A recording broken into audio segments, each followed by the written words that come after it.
paano nga ba mag-transfer ng pera from GCash to own bank? So, let's go guys. As you can see, may balance tayo dito sa ating GCash na 12,445.93. And ngayon guys, i-click mo lang itong transfer.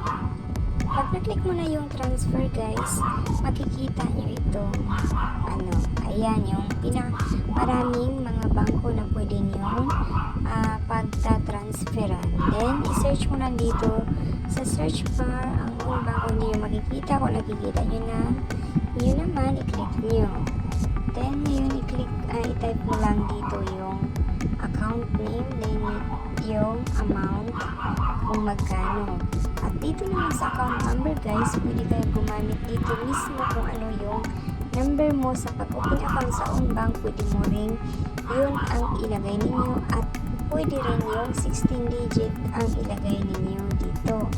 So, para mabilis, hindi ko naman tanda dahil masyadong mahaba yun, ito na lang yung number ang ilalagay ko.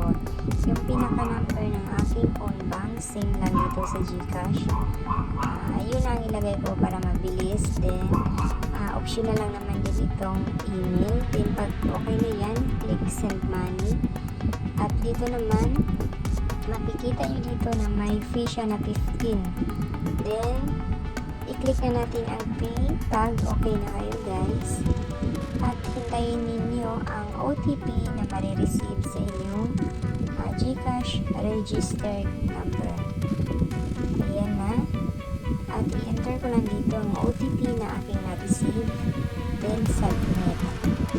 At ayan na. Okay na yun guys. At i-check lang natin dito sa ating own bank kung dumating na nga bang ating na-transfer na pera.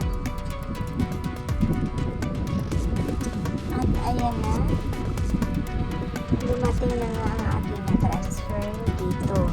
So, that's all for this video. Thank you for watching guys. So, ganun lang siya kaisi kung paano tayo mag-transfer ng pera from GCash to own bank. Same number. Thank you for watching.